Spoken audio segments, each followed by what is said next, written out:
അതിവേഗ റെയിൽ പദ്ധതിയിൽ കാസർഗോഡിനെ അവഗണിച്ചതിനെതിരെ പ്രതിഷേധം. തിരുവനന്തപുരത്ത് നിന്നും യാത്ര ആരംഭിക്കുന്ന അതിവേഗ ട്രെയിൻ കണ്ണൂരിൽ സർവീസ് അവസാനിപ്പിക്കുമ്പോൾ കാസർഗോഡുകാരുടെ പ്രതീക്ഷയാണ് ഇല്ലാതാകുന്നത്.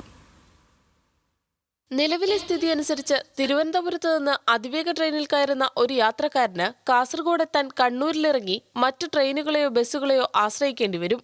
അങ്ങനെ വന്നാൽ അതിവേഗ ട്രെയിൻ എന്ന ആശയത്തിന്റെ ഗുണം കാസർഗോട്ടെ യാത്രക്കാർക്ക് ലഭിക്കില്ല.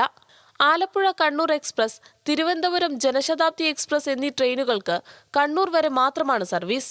മുൻപ് വന്ദേ ഭാരത് പ്രഖ്യാപിച്ചപ്പോഴും കണ്ണൂരിൽ സർവീസ് അവസാനിപ്പിക്കുന്നതായിരുന്നു സാഹചര്യം. എന്നാൽ വലിയ പ്രതിഷേധങ്ങൾ ഉണ്ടായതോടെ കാസർഗോട്ടേക്ക് നീട്ടി. അതിവേഗ പാതയുടെ കാര്യത്തിലും ഈ തീരുമാനം ഉണ്ടാകണമെന്നാണ് ജനങ്ങൾ ആവശ്യപ്പെടുന്നത്.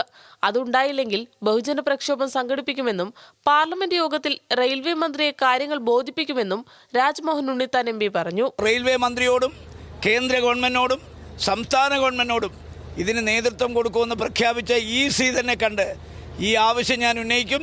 കാസർഗോട്ടെ ജനവികാരം അവരെ ബോധ്യപ്പെടുത്തും. അതുകൊണ്ട് ഈ പുതിയ റെയിൽവേ പാത കാസർഗോഡല്ല, കഴിയുമെങ്കിൽ മംഗലാപുരം വരെ നീട്ടണം. കാസർഗോഡിനെ കൂടി ഉൾപ്പെടുത്തി DPR തയ്യാറാക്കണമെന്നാണ് ആവശ്യം.